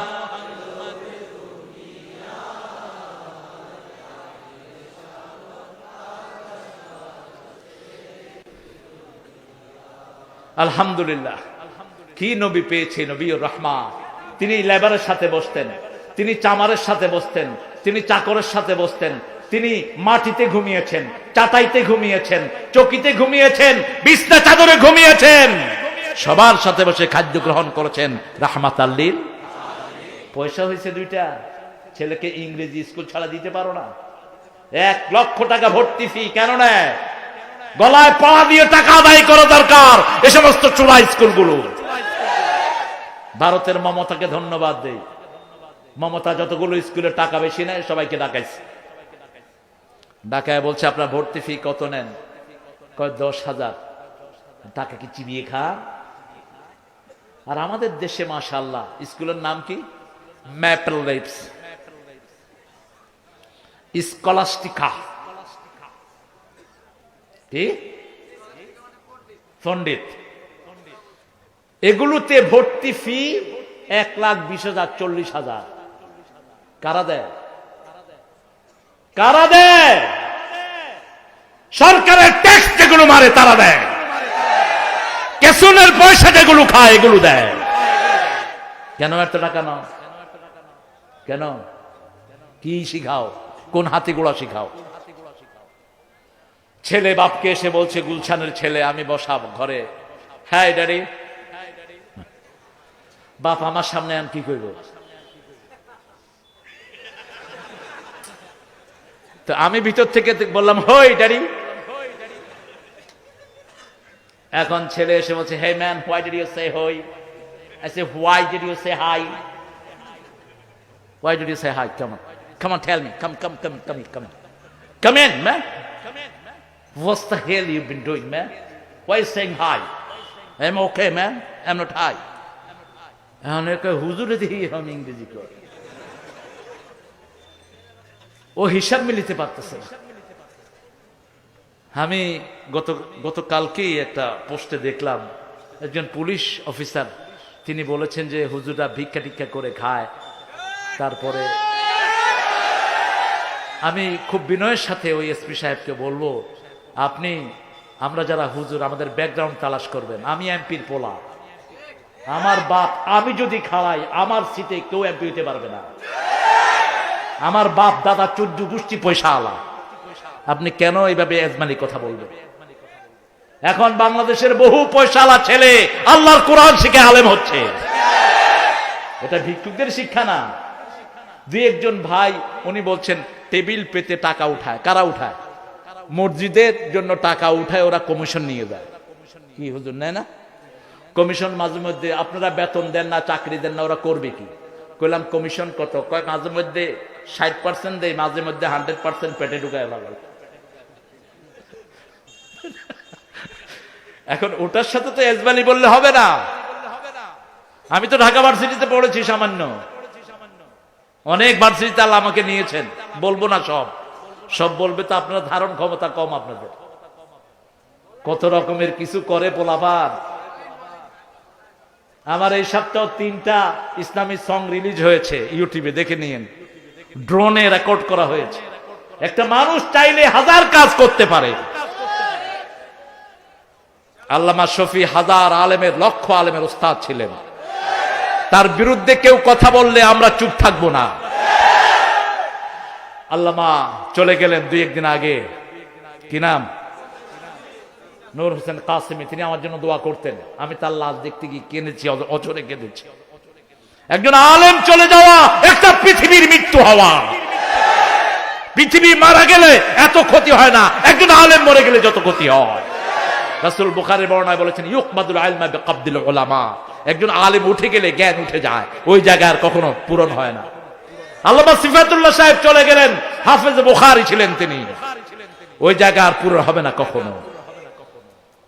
এমদাদুল হক গোপালগঞ্জে চলে গেলেন, জায়গা পূরণ হবে না। রফিকুল ইসলাম আপনাদের এখানে এসছে তো, রফিকুল ইসলাম সাইদি চলে গেছে, জায়গা পূরণ হবে না। কিশোরগঞ্জের আনোয়ার শাহ হুজুর চলে গেছেন, জায়গা পূরণ হবে না। মুস্কি হাসতেন সব সময়। আল্লাহ তার কবরকে জান্নাত বানান। আমার অত্যন্ত আদরের গোলাম সরওয়ার সাইদি চলে গেল, জায়গা পূরণ হবে না। এজন্য ছেলেকে আলেম বানাই। আমি ঐশীর কোনো দোষ দেখি না, আমি দোষ দেখি ওর আব্বা আম্মার। ওর আব্বা আম্মা যদি ঐশীকে প্রথমে একটা মক্তবে দিত, মক্তবে ঐশী হাত তুলে দোয়া করতো, রব্বের হামহুমা কামা রব্বায়ানি সগীরা। আমি অসুস্থ একদিন, আমার ছোট্ট ছেলে, এখন বয়স তার 6.5 বছর। আমি দেখি আমার শিয়রে বসেও বলছে রব্বের হামহুমা কামা রব্বায়ানি সগীরা। আর পাওনা আছে কি? কি শিক্ষা দিচ্ছেন বাচ্চাদের? আপনি কবরে চলে যাবেন, আপনার বাচ্চা যদি আপনার জানাজা পড়াতে পারে আপনি সফল। আপনি কবরে চলে যাবেন, 1000 হুজুর দোয়া করলে যা না হবে। আপনি যদি একা বলেন আল্লাহ আমার আব্বাকে মাফ করে দাও, ওটাই আল্লাহর দরবারে কবুল হয়ে যাবে। ওয়ালাদুন সালিহুন ইয়াদউ লাহ, রাসূল সাল্লাল্লাহু আলাইহি ওয়াসাল্লামের কথা পরিপূর্ণ। তিনি বলতেন ওয়ালাদুন সালিহুন হলেই হবে না, একটা নেক সন্তান যে আপনার জন্য দোয়া করতে পারে। ওয়ালাদুন সালিহুন ইয়াদউ লাহু, ইযা মাতাল ইনসান ইনকাতা আনহু ইল্লা সালাসা। যখন মানুষ মারা যায় সব কর্তন হয়ে যায় 3টা জিনিস ছাড়া। সাদাকাতুন জারিয়াতুন, সাদাকা জারিয়া, এটা মাহফিলটাও সাদাকা জারিয়া। আইনুদ্দিন সাহেব চলে গেছেন, এই মাহফিলগুলো তিনি চালাতেন। তিনি এক দিন 4-5টা মাহফিলে হাজিরা দিতেন। এই মাহফিলগুলো যতদিন থাকবে তার কবরে সওয়াব যাবে। ঠিক না ঠিক? 2 নম্বর ইলমুন ইয়ানতাফিউ বিহিন নাস, যেই ইলম দিয়ে আপনি উপকার পেয়েছেন কোরআনের একটা তাফসীর লিখে গেছেন, হাদিসের একটা বই লিখে গেছেন, বিজ্ঞানের একটা বই লিখেছেন। বিজ্ঞান ও ইসলামের কিতাব, ঠিক না বেঠিক? অঙ্ক কিসের কিতাব? কথা কন না কেন? ইসলামের যত জ্ঞান সব ইসলামের। ইসলামিক জ্ঞান বলতে কোরআন হাদিসে কোনো শব্দ নাই। আল্লামাল ইনসানা মা লাম, মানুষ যা জানে না সব জানিয়েছেন কে? অঙ্ক না থাকলে তো আপনি আল্লাহকেই চিনবেন না। আল্লাহ কয়জন? আল্লাহ কয়জন? ফজরের নামাজ কয় রাকাত? 2 রাকাত। যোহর কয় রাকাত? অঙ্ক দরকার। অঙ্ক ইসলামিক জ্ঞান। এজন্য যত সার সব ইসলামিক সার। 3 নম্বর ওয়ালাদুন সালিহুন ইয়াদউ লাহ, নেক সন্তান, ছেলে বড় ভালো কিন্তু বাপের জন্য দোয়া করতে পারে না। নাম বলবো না। একজন বড় সাংবাদিক মারা গেছেন, ছেলে বলছে আহা my daddy daddy daddy, he was very good good good. আমি বললাম could you pray for your daddy? তুমি কি তোমার ড্যাডির জন্য দোয়া করতে পারো? সে বলছে I don't know how to make dua, I don't know any prayer. আমি কোনো দোয়া জানি না, কিন্তু দাড়ি খুব ভালো ছিল। আরে দাড়ি ভালো ছিল কি শব্দ কর! আব্বা বলবা 30 নেকি পাইবা, আম্মা বলবা 30 নেকি পাইবা। আবুন থেকে আব্বা, উম্মুন থেকে আম্মা, এগুলো দুটোই কোরআনের শব্দ। উদউহুম লিআবাইহিম, বাপের নাম ধরে ছেলেকে ডাকো। সূরা আহজাবের 6 নম্বর আয়াত। বাপের নামের সাথে রিলেট করে ডাকো। মেয়ের নামের সাথে বাপের নাম থাকবে, জামাইয়ের নাম না। কারণ জামাই বদলাইতে, কথা কন না কেন? জামাই বদলাইতে পারেন, জামাই চেঞ্জ হয়ে যেতে পারে, কিন্তু বাপের নাম চেঞ্জ হবে না। জাকিয়া সুলতান, বাপের নাম সুলতান আহমদ, এটা হলো সহিহ হাদিসের নাম। উদউহুম লিআবাইহিম, ছেলেকে কি শিক্ষা দিবেন? প্রথম শিক্ষা দেন রব। প্রথম কি? আলহামদুলিল্লাহি রাব্বিল। মা দীনুকা, তোমার দিন কি? আল ইসলামু নূরুন ওয়াল কুফরু, আমার দিন হলো ইসলাম। ইন্নাদ দীনা ইনদাল্লাহিল, তোমার নবীকে মান নবিয়ুক মানির রাজুল্লাযী বাআসা ফীকুম। ওই যে দুরূদ ইব্রাহিম পড়েন, আল্লাহুম্মা সাল্লি আলা মুহাম্মাদ ওয়া আলা আলি মুহাম্মাদ কামা সাল্লাইতা আলা ইব্রাহিম ওয়া আলা আলি ইব্রাহিম ইন্নাকা হামিদুম মাজিদ। যখন বলা হবে আমাকে আসরের পানি দাও, মুনকির নকির বলবে এমন জায়গায় এসেছেন আমল করার আর কোনো দরকার নাই। কোন জায়গা? আপনি জানেন না কোন জায়গা?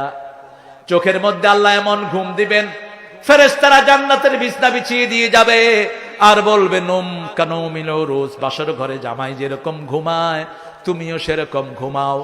যখন সিঙ্গা ফুঁক দেয়া হবে, আস্তে আস্তে চোখ ডলবে আর বলবে ইয়া ওয়াইলানা মান বাআসানা মিন মারকাদিনা হাযা মা ওয়াদার রহমানু ওয়া সাদাকাল মুরসালুন। আফসোস, আমার আরামের ঘুমকে ভাঙিয়ে দিল। তিনি উঠে বলবেন এটা তো সেই দিন যেই দিনের ওয়াদা আল্লাহ করেছেন। আল্লাহ আমাদের সবাইকে সেই জীবন দান করে দেন। আরো চিৎকার করে বলেন আমিন। সুবহানাল্লাহ, আলহামদুলিল্লাহ।